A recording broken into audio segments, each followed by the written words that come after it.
Well,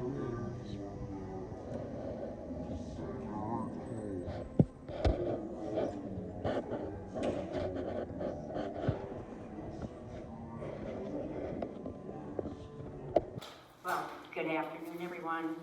Thanks so very much for coming. And thank you, Martha, for all your help in this and making it happen. Really appreciate it. And I think you all are in for a real treat. Most of you know that before coming here to Royal Oaks, I lived all of my life in Evansville, Indiana, in the Midwest. Struck a chord, good.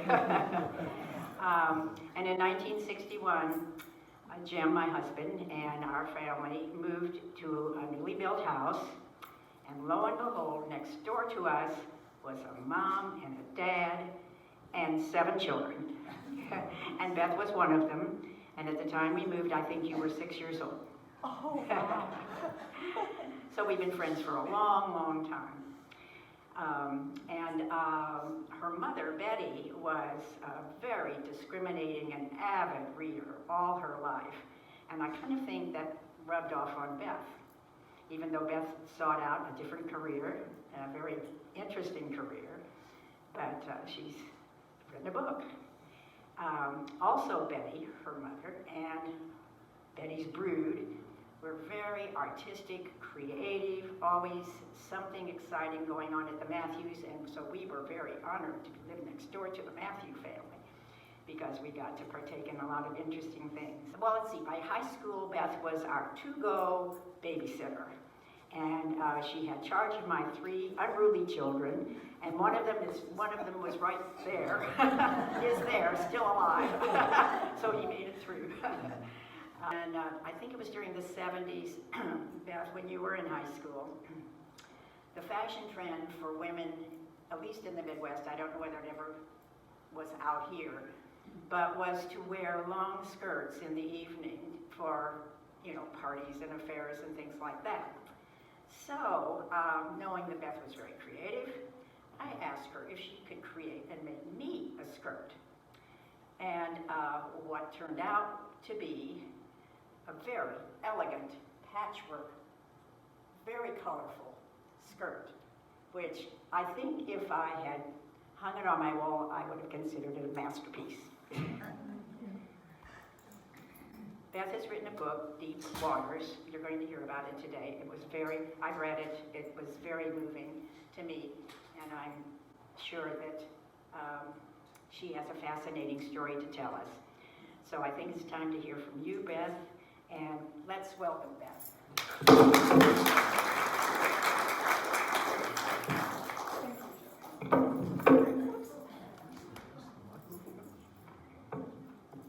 Well, that was just a lovely introduction. Joanne and Jamie and Joanne's daughter, Suzanne and Robert, felt like family to us growing up. So we were really like a family of 10 kids. And in those 2 houses in our neighborhood, there was a lot of fluidity between us. So anyway, Joanne, thank you so much. So I went on, I got very interested in animals and got an undergraduate degree from Purdue in animal science, and then worked at the Tulsa Zoo in the bird department for 3 years, a job I loved. I took a break from that job. Kind of a long story short, I had an opportunity to volunteer in Hawaii in the winter on a humpback whale research project in 1978, and that turned out to be just an absolutely phenomenal experience. It was there was some funding for it, but no one got paid. We had housing, food, fuel covered, and there were 13 of us that lived in a 3-bedroom house in Lahaina, and this was before a lot was known about humpback whale mating behavior. So that volunteer position, actually through a mentor, there were 2 guys getting their PhDs on that project, and at the end of the 2nd season that I volunteered, one of them pulled me aside and said, "Hey, have you ever thought of going to graduate school in marine biology?" And that led me to get a master's in marine biology at UC Santa Cruz. Even though I had loved that zoo work and working with birds, I made a fork in the road and studied marine mammals And that led me to do some research in Alaska on humpbacks. But that early research did not entice me to live there. It was not until my then boyfriend invited me to move to Glacier Bay, Alaska, when he got a job to start the research division there, and that was in 1991. When my book, the full title is Deep Waters, a Memoir of Loss, Alaska Adventure, and Love Rekindled. When it opens up, we'd been living in Alaska about 16 years. I was an associate professor at the University of Alaska, and I taught intro biology, behavioral ecology, and marine mammal biology. And then I also had the extreme pleasure of doing research in Glacier Bay National Park, primarily on harbor seals, but also stellar sea lions and harbor porpoises. And for that work, I would camp with my students up on a tidewater glacial fjord, where there were at that time 4,000 harbor seals, a lot of them, about roughly half females giving birth to pups, on floating icebergs. How many of you have been to Alaska and been to a tidewater glacial fjord? You know the habitat then where I camped with my students. I loved that work, and I also taught at the university. My husband was a marine scientist at the park also, a really healthy guy. To give you an idea of who he is, he had done his graduate work in the middle of the Bering Sea on an island called Round Island, but it was anything but round. It was a very craggy, up and down, rocky islet where up to 30,000 walruses would haul out during the summer, and he was studying walruses there. And so he holds the record even today to being the only person that was able to hike.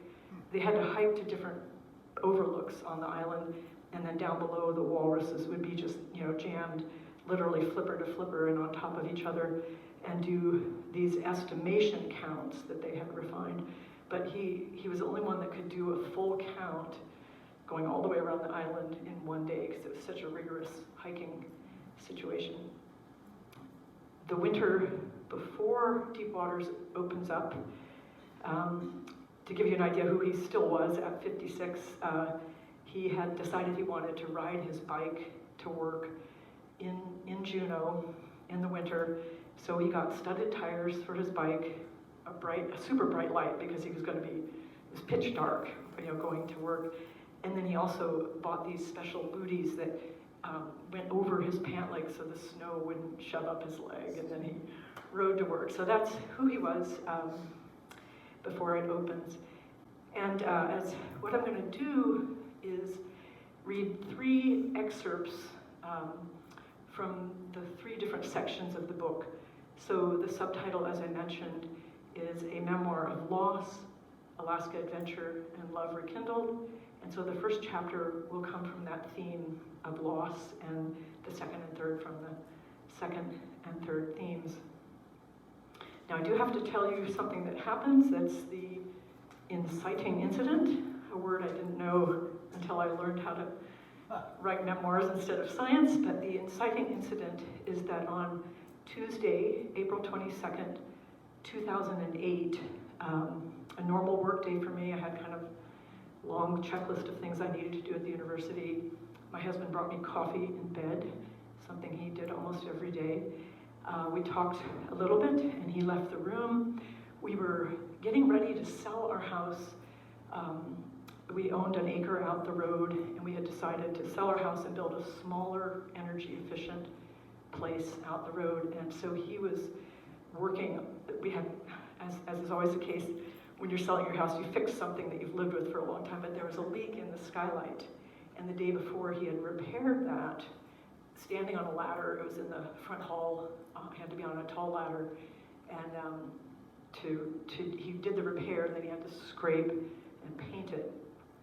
And so while I was making the bed, after he had brought me coffee, heard this terrible coughing and choking and gasping. And I thought, what the heck? And I went rushing out into the living room, and he was staggering up the stairs. And it turned out he had had very unusual type of stroke called a lateral medullary stroke. Do any medical people in here? Probably, yeah, very unusual. And it wasn't, we learned later after many MRIs, he didn't have plaque. It was not caused by a clot. It was the delamination of his left vertebral artery. So that artery makes an S curve before it goes into your cranium, and that repetitive bending caused it to delaminate on the inside. So like a flap of tissue, he suddenly had full blood flow to his brain, and then suddenly not. And so the part I'm going to read comes from chapter 3. It's 6 hours later, and I need to mention a few very important characters. Our son at that time was 9 years old, and he was with us through much of the story, as you'll see. And then in this scene also is a really important person named David Job. He was an acquaintance of ours in Juneau, mainly through our Good Friends annual Easter event. He would always be there, and I knew he worked at the hospital. He was also kind of an outdoorsman and a wildlife photographer. And in the scene right before this, he happened to walk by. So we were at the small hospital in Juneau, Alaska, which is the capital. But it's an example, one of many really, where serendipity played a big role in my husband's ultimate outcome. And anyway, I'll just say that David Job plays a very important role in the story. Hey Beth, David got my attention from the hallway after we returned from lunch. Glenn was with Kim. I don't think I said our son's name is Glenn. He's 9. Glenn was with Kim. I need to talk to you in private. He gestured me away from the nurse's station. We stood face to face. His hazel eyes drew me in. You know, Bartlett's a great hospital. He stroked his goatee. I love my job. Everyone works hard. They're good at what they do. His face tensed. But this situation is serious. We're a small county hospital. Jim needs experts, and he needs them now. I took in each word, absorbing the weight of their truth. You've got to get him out of here, to Anchorage or Seattle. That'll only happen if you're firm with his doctor. When she gets here, you have to insist he's medevaced to a bigger hospital. My breathing became labored, as if I'd broken the surface after a long dive. He continued, there's this odd situation between the insurance and doctors. It costs a lot to evacuate someone out of Juneau. The docs are under pressure from insurance companies to keep patients here. Your nature is to be agreeable, but you need to do this for Jim. You've got to insist he gets on that Learjet and taken to a larger center. You'll be doing your doctor a favor. If you don't do this, she'll be reluctant to order it. If you do, she'll have to try. Juneau was surrounded by mountains, glaciers, and oceans with no roads out, no big medical centers nearby. Since we'd arrived at Bartlett, I'd passed the responsibility baton off to the medical team. I'd relinquished my decision-making role, expecting them to do what was best for my husband. But now our friend was telling me to step forward, take command, steer this crisis down a different path. David glanced at his watch. I've got to get back to my office. If you have any problems, call me. He placed his business card in my palm. I hugged him hard. Taught to respect authority, politely follow the advice of professionals, my pulse quickened with dread. The other thing, he glanced over his shoulder, there's one medevac jet for all of Alaska. It goes back and forth. You need to get on the list right away. If another more critical emergency comes up, they'll bump him. and I don't know if the plane is in Seattle or Anchorage or here. So that's a little taste of loss. And a lot happens, about 3/4 of an inch happens. And I will say it's not all hospital. There's flashbacks to adventures we've had on our boat and to experiences in Alaska. So just so you know, that's in there as well. As I mentioned, the second passage I'll read comes from Alaska Adventure. My husband ended up spending 5 weeks in Seattle's Virginia Mason Hospital, initially in ICU, then in rehab, back in ICU. He had to learn how to walk again, how to swallow. Because he had nystagmus, which is where your eyes don't track each other, he couldn't read, and that also affected his balance, and of course his walking as well. His left vocal cord was paralyzed, and that's a very common component of that type of stroke. So he had a choking risk and also had to learn how to swallow. We found out that it takes about 25 muscles to swallow. So I'd like everybody right now just to swallow and think about that. It's just something we do without thinking, but it's something that takes a lot of control from our nervous system, and his was messed up in that range. When we got home, there's some tension between the two of us. I naturally was quite protective of him, and as you might have already guessed, my husband's pretty driven, and he was very driven to recover from this stroke. One timing aspect that was in our favor, that was in the year 2008, and the term brain plasticity was just kind of rising up into the public realm. It had been studied for a long time, and a book called The Brain That Changes Itself was published, I think a couple of months before my husband had his stroke, and he'd happened to hear the author interviewed, and he's a scientist, so he was really interested in that. But I think that his budding understanding of brain plasticity also gave him insights and motivated him to really try to push himself to get over some of the limitations that followed his stroke. But in any event, so I was feeling protective. We were sent home with a walker, and I was told to order a walker and a wheelchair to be at home, which I, of course, had it there. And the first day I had to go to work, the first day after we got back, I had to go to work that next morning. And I started to set up the wheelchair, and he said, "What are you doing?" And we had kind of we were really getting along great. We were both glad to be home, but there was a big clash over that.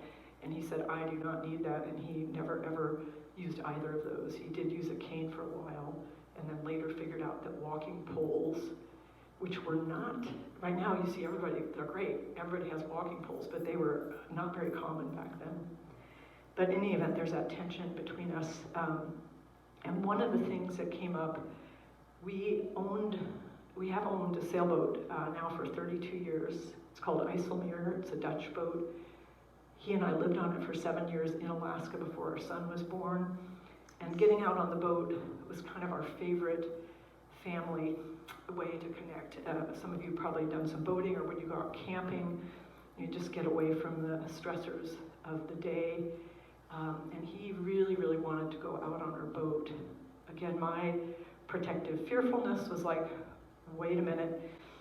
Once you get out of Juneau, back then, the cell phone coverage was 0. And the marine operator system was gone. You used to be able to make a call to a landline through a marine operator, but that system had gone away. So I at first said no, and then I agreed that if we had really good weather, that we could go to our favorite place about 80 miles south of Juneau called Taku Cove. And it's actually an abandoned harbor where they used to have a big native fishery there, but it was one of our favorite peaceful coves surrounded by Sitka spruce and hemlock, and on the way there we would usually see humpback whales and so on. So I did agree, and we had a wonderful trip down to Taku Cove. The scene takes place the next morning after we've been in this delightful place, just one day with our son. Good morning. Jim set a mug of coffee and a bowl of oatmeal on the pull-out table next to our berth.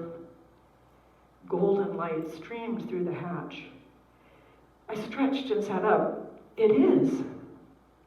We're coming up on low tide. Stay here if you like. There's no wind. Glenn's sleeping. I can get us off the dock and anchored mid-cove. What's your plan? I'd like to snorkel and see if I can get us some dungeons. My hands tightened on the mug. Are you sure it's only been 2 months? It's no big deal. My wetsuit's like flotation. I won't wear much weight. It'll be fine. Water's clear and it's a minus tide. Perfect for free diving. I stared sideways at him. I'll be fine. He shook his head, radiating a don't limit me look. Okay then, I'll help get us off the dock and anchored. As the tide dropped, the boat behind us would block us in. The departure would be tricky in the shallow inner cove with limited space to turn around. He left the cabin and the engine started with a familiar thrum. I dressed and went up top. While releasing dock lines, Jim tossed me a life vest. I zipped it on. The air was cool on my arms and face. Small waves sloshed onto the beach where a faint mist rose in front of the lush forest. Jim shifted into gear. I pushed the bow away from the dock and climbed on. Nearby, a loon peered underwater, arched and dove. Helm hard to port, Jim powered up and shifted. Forward, neutral, reverse, through a 4-point turn, spinning the boat around in the tight space. Bleep, bleep, bleep. The depth sounder blared. Programmed with 2 feet to spare, the alarm still kicked up my heart rate. Watching Jim pivot our 42-foot catch in 180 degrees, I saw no impairment. A jumble of pride and awe welled up in my chest. We slid past the other boat and rounded the end float. The depth flashed from 6 to 7, then 9 feet. Impressive, I said, relieved to be beyond the risk of going aground. How did that feel? He stared out across the shimmering cove. I have to concentrate more, but it feels good. He squinted, then muttered, "It's easier than walking." After we'd anchored, he undressed in the cockpit, dusted his skin with cornstarch, and tugged on neoprene Farmer John's. I took off my life vest and hung it with the others, then helped him stretch the hooded top down over his torso. "I'd like to have the kayak ready in case you need help," I said, "and to photograph that loon if it sticks around. Can you give me a hand launching it?" We went forward, lifted the double kayak over the rail, and tied it midship. "Hey," Glenn poked his head up from the companionway. "Good morning, Mr. Sleepy." I ruffled his hair. "Your dad made oatmeal the way you like, with raisins and vanilla." "Morning, Glenn," Jim said, then turned to me. "I need to get in the water. This suit's cooking me." At the stern, he held my shoulder and strapped on long, free-diving flippers. He bent over to buckle his weight belt and attach a mesh bag. It seemed too soon for him to free dive for crab, but his neurologist had said swimming should be fine. I unhooked the lifeline above the ladder. He stretched the mask onto his face, smoothed his mustache out of the way, then positioned the snorkel, a familiar routine. I slid out a few hairs, caught beneath the mask's rim, and kissed him on the cheek. "Don't overdo it, okay?" He nodded, lips expanded, chimp-like, around the snorkel mouthpiece. One hand on a halyard, he lifted each flippered foot over the stern rail and balanced on his heels, 4 feet above rippling water. I knew he'd use the giant stride entry method rather than descend the ladder. When suited up, it's easier to jump in than maneuver down the narrow rungs. He hesitated, a hand holding his mask against his face. "Take your time." I liked how he looked in his black wetsuit. So normal. He stepped out over the water, legs in a deep stride, ready to execute the entry scissor kick as soon as he hit water. I can still see him there as if I had snapped a photo, catching him mid-air, strong legs in a wide stride. A research diver, he'd done the entry many times. He dropped and splashed in. His head disappeared. Normally, right after the closing kick, the diver pops back up. Seconds ticked off as I stared at the ocean's surface. Mirage-like through teal water, I saw him kicking, but he was on his side, head underwater, swimming parallel to the surface like a grebe. His flippers pulsed the sea to a froth, steering him away from the boat. He hadn't taken a breath. "Jim?" I called out, confused. 20 feet from the stern, he lurched sideways, breaking free. His mouth opened, gasping. It was as if a demon had speared him from below and was dragging his body around from us, away from us, inches below the surface. For a second then, his face, submerged, flashed into view. I saw the fear. Glenn appeared. "What's going on?" he asked, alarmed. Our eyes met, and I saw Glenn understood his father was in trouble. Then, by chance, it seemed, Jim's kicking curved him back toward the stern. All I could think was, get his head out of water. Damn! I'm not wearing a life jacket. He'll pull me under. No time. He was coming my way. I scrambled down the ladder, gripping the top rung, knees bent, feet on the bottom step. I leaned out, ready. "Get in!" Glenn shouted. Every edge of his 180-pound body was smooth black neoprene, no handholds. His arms flew about, fighting for life. His strong legs kicked and kicked, driving him away from air. Cold water lapped my feet. "Lean farther, hold tight." Glenn clenched my wrist. As Jim lurched toward the stern, I took aim.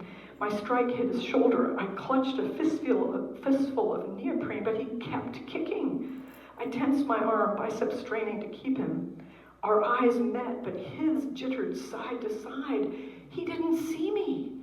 His next kick ripped the slick neoprene out of my hand. He was yanked back under and away. What the hell was going on? "Jim!" I yelled. Glenn's shouts joined mine. "Jim! Jim!" I'll leave you there. Okay, so that's Alaska Adventure. Yeah, with a man who,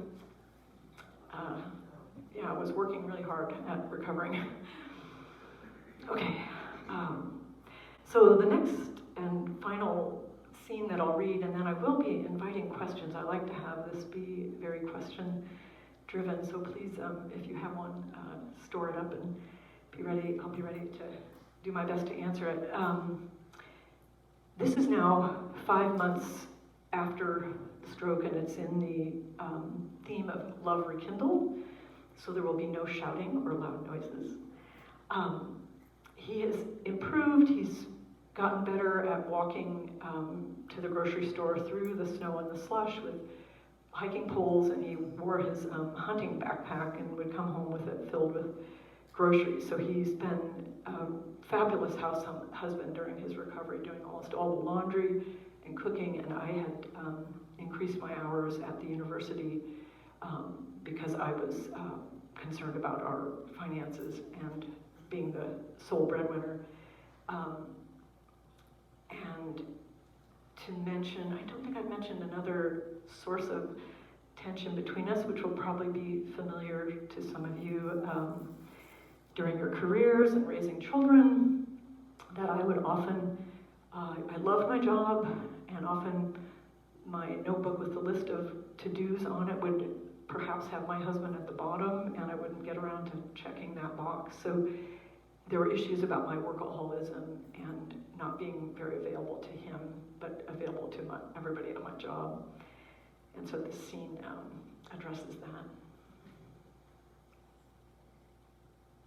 And again, it's 5 months since the stroke.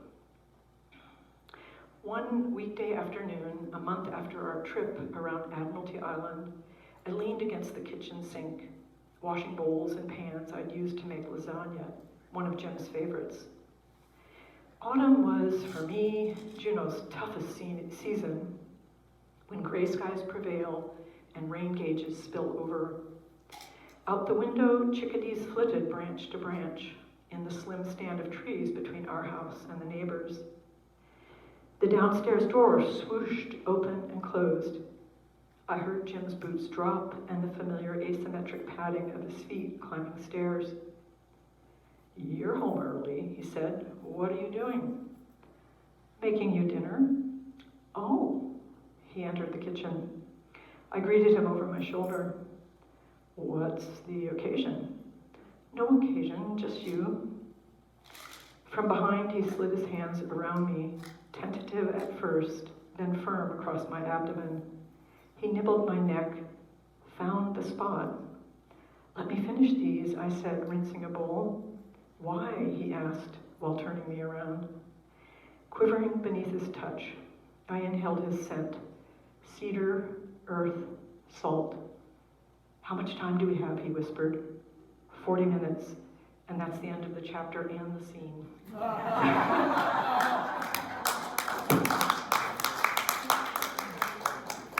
So with that, I would love to open this to questions. Maybe before I do that, I will read, each of the 3 parts of the book has a quote at the beginning, and I really love I like them all because I spent much time looking for them, but this one is by Lao Tzu.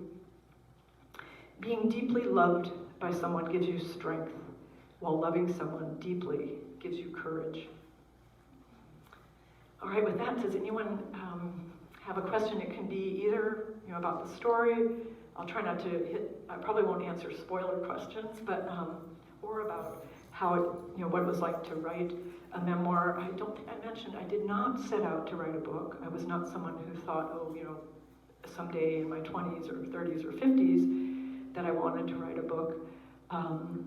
But then it took me 9 years to do the writing and get all of the feedback I needed to polish it up and find a publisher. And I've really enjoyed that. It's really been like having a second career. Yes, Jamie. Bravo. Jamie, I'm going to hand you Okay, this. all right. Well, Beth, you were a great babysitter, but and a good and a lifelong friend, but I didn't. A little closer. Okay. And sometimes, Jamie, if you tilt it, yeah, there you go. All right. Okay, good, thank you. I won't sing. Your writing is wonderful, and is this your first book? You said you didn't start out to write a memoir, but I presume you've done a lot of academic writing in your career. But how did you then decide to write a memoir, and how different? What must that have been from any scholarly writing? Oh, yeah, very good question. Yeah, so I published scientific papers, and mostly enjoyed that writing. But I did have to. I had a lot to learn to write a book. And there are several things. How many of you have heard of Caring Bridge? It's a website, yeah, that is wonderful to know about at our ages. But back then it was brand new, and it was new before the word blog really existed, and it was developed by this woman who I believe her daughter or a really good friend's daughter had a serious medical crisis, and what she realized is that in that case, the parents or the primary caregiver, you have all these people you want to notify about what's going on, but of course your primary job is to, in her case, take care of her daughter. And so this woman developed a website that made it really easy it was a one-stop place for friends to come and who were concerned, and then the caregiver could post, say, just once a day. I mean, we do this now so much with blogs, but back then it was brand new. And you could explain what had happened, post, an update, and then it would go to all the people on the list, and then they also could come, and there was a guest list there. And so I realized, actually it was the third morning I realized I had not called. Jim has 3 sisters, and I had not let them know what had happened. I was just, with him in the hospital.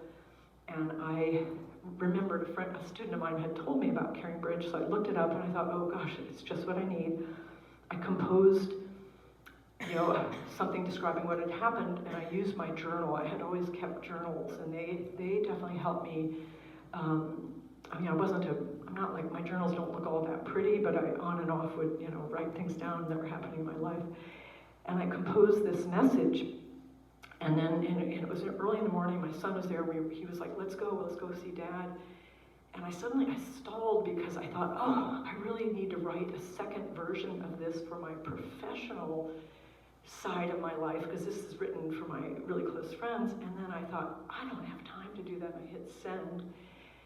And then I ended up using that Caring Bridge website was really my first conversation in writing with a very broad audience, and people were so appreciative.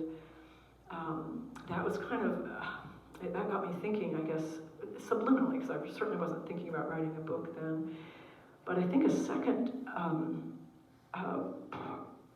point where I realized certain things that happened, like that scene I read where my husband is freediving, that was so, even though, obviously we got him out of the water, afterwards I was just full of emotional turmoil.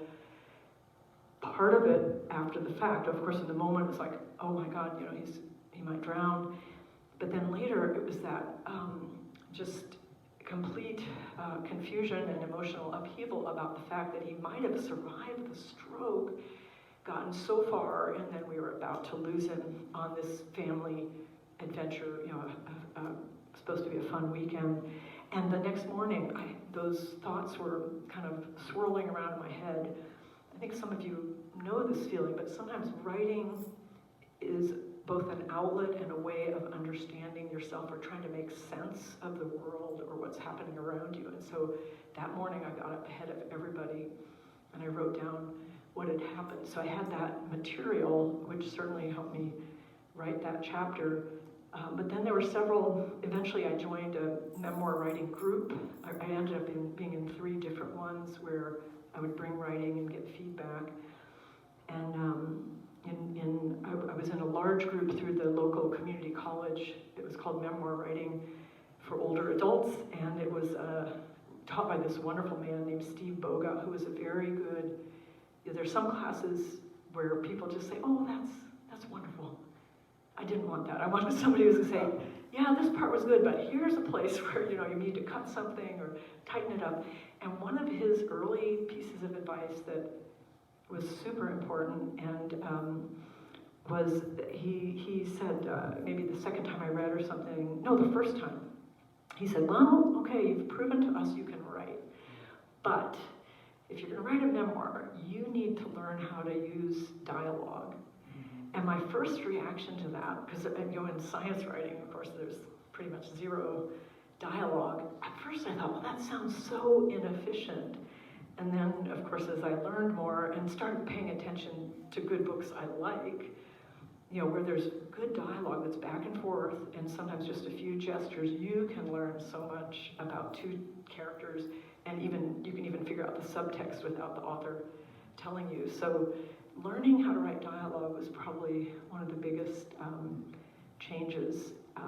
And then just seeking out help, and I read a lot of books about writing and attended workshops, and so it really has been like a second career, and I've really enjoyed it. I've loved the memoir groups I've been in. I sometimes call them friendship on steroids, because in a good memoir class, you are usually pushed to tell about the tough things that happen and from which you learn something, not just, my life is all rosy. You can write that if you want, but not many people want to read about a perfect life. So thanks, Jamie. That's a good question. Someone else had their hand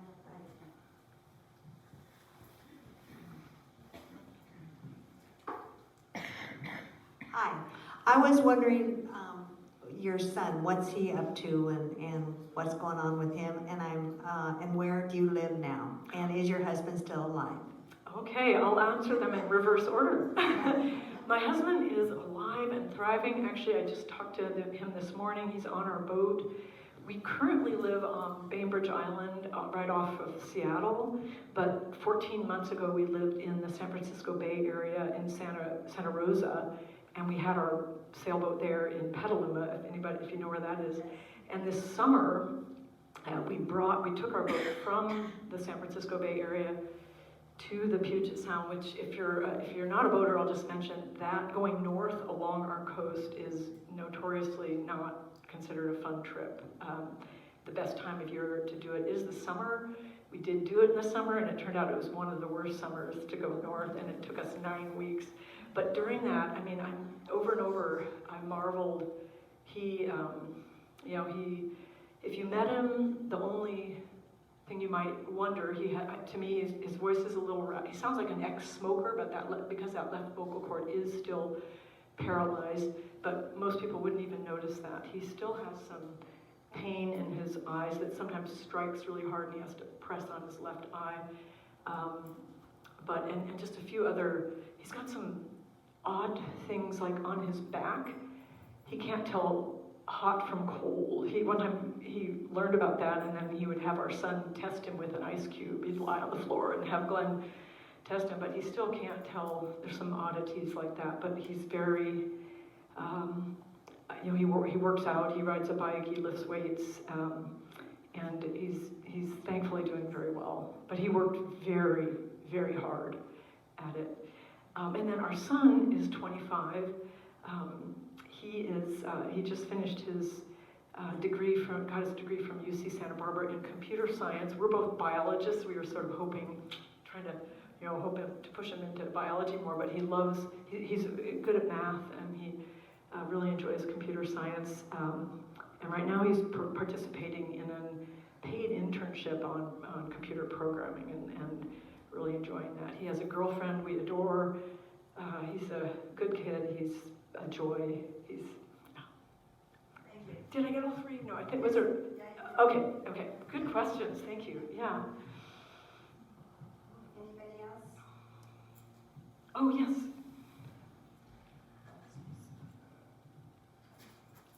Joanne had spoken to me about you, and then I read the flyer, and I came understanding that we were going to hear about a memoir, but I also somehow thought incorporated in this would be some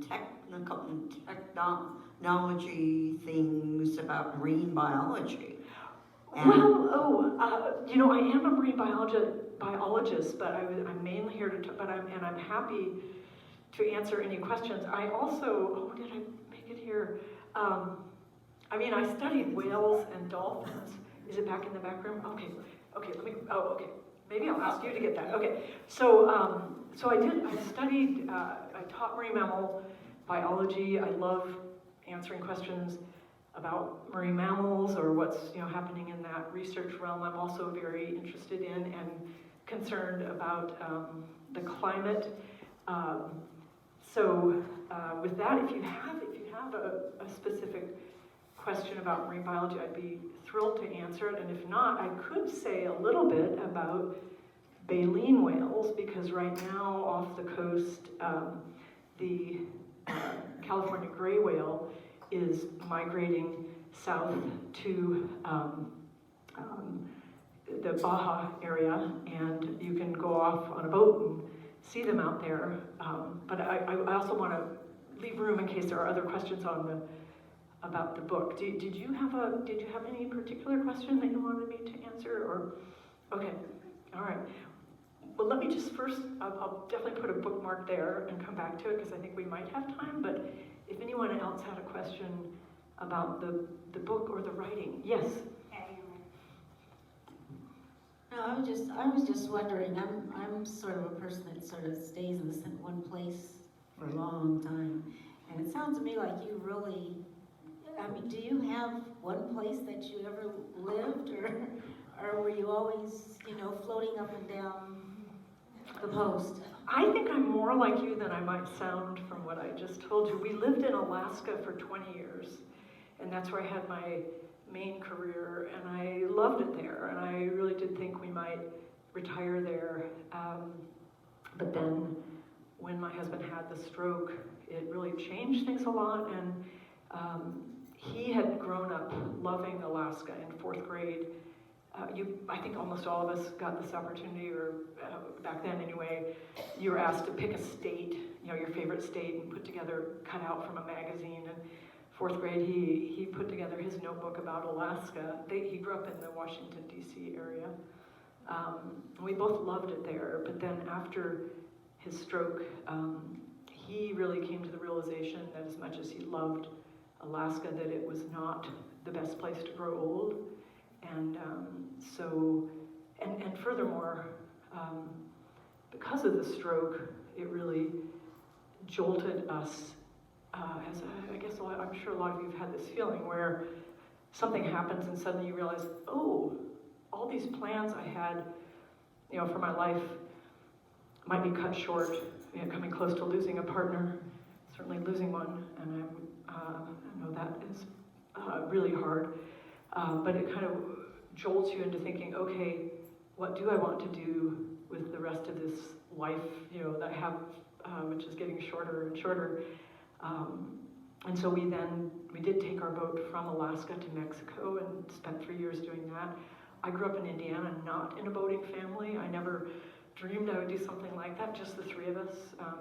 My husband, our son, when he was between 10 and 12, did that trip, and that was another life-changing thing. It was a lot of it was good and wonderful, but a lot of it was scary and hard, and there were moments during that journey down the coast where I had doubts and plans to tell Jim I was going to back out the next morning, and the next morning I woke up and I went, oh my gosh, we did it together as a team. We were really quite a team. We got through some challenging situations.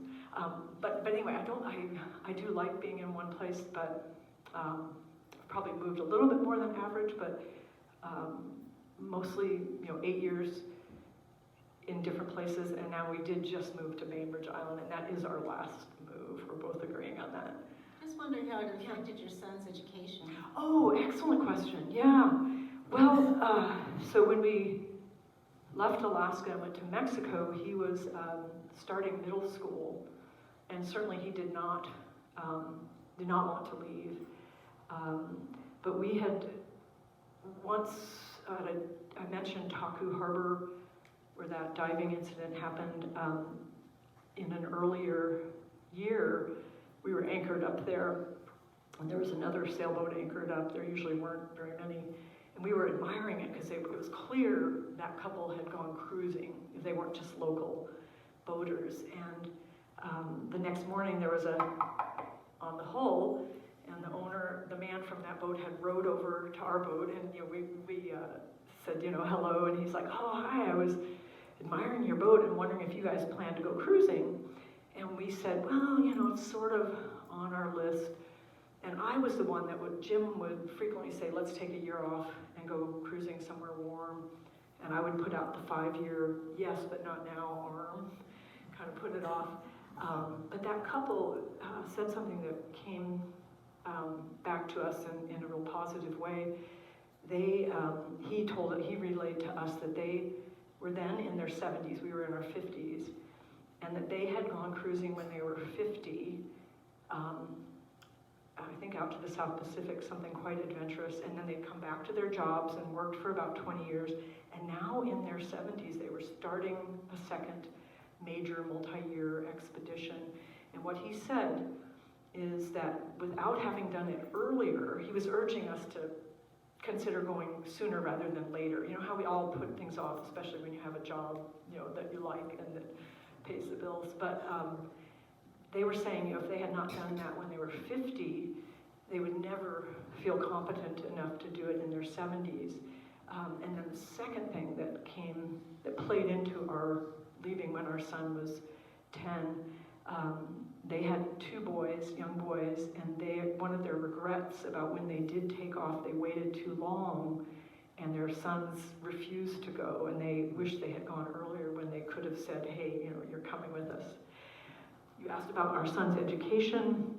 He was homeschooled when we left to go to Mexico, and mostly he taught himself. We did stop. We hit the pause button in Ventura, California, heading to Mexico because kind of two reasons, but the main one was we realized our son was really hungry for social interaction, so we enrolled him in school actually in Ojai, and meanwhile also there was a big refrigeration project that we worked on. I worried a lot while we were cruising about I was always like, oh, he's not getting enough history, but he's really good at math. He taught himself a lot of math and, took college classes in high school. And my husband was more, I think, much more calm about that. And he said, sure, he might not know that much history, but he learned Spanish while we were in Mexico, and he also learned a lot about running a boat. He was a crew member, and we had him do watches. And he's done really well in school. I think we tend to, it's hard, every parent probably looks back on, how they parented and has some, I wish I'd done this differently, but ultimately our kids grow up and they're, they do fine, and no one child can be exposed to everything without maybe being overwhelmed. But yeah. All right, well, I think if anyone is interested, shall we break, or is there, I think we should probably go ahead and, I don't see any other questions. If there's one more, yes, Joanne. Just want to ask you Joanne, give me a moment. Beth, it's not about your book, but I just want your take on our climate right now. What to expect and what can we do? All right, well, I think everyone should get up and have a cup of coffee first. Well, of course, I'm deeply concerned about what's happening in the climate. I guess I'm also excited about a lot of the work that's being done. The alternative energy, the fact that California is really doing a good job with using sustainable fuels, not fuels, but sustainable energy, solar and wind energy, and none of those are perfect, but I think it's important that we each, probably right now the most important thing is to engage politically. Put your vote where your beliefs are. Don't get complacent. Don't say, oh, my vote doesn't matter. I think that's probably, without going into, and I do think the small things we each do are important, that we can, reduce our use of fossil fuels in any way we can, and support the use of alternative energies, but really vote. Make sure your family members vote. That's probably my short take on things. I hope that's helpful. And yeah. Okay. All right. Well, with that, I did want to mention I do have a few books for sale. They're $20 if you would like one, and I will sign. If anyone has a book, I'm glad to sign it. Thank you very much for coming, and I look forward to spending some time with Joanne and Jamie, and it's been great to see you all. Thank you. Thank you.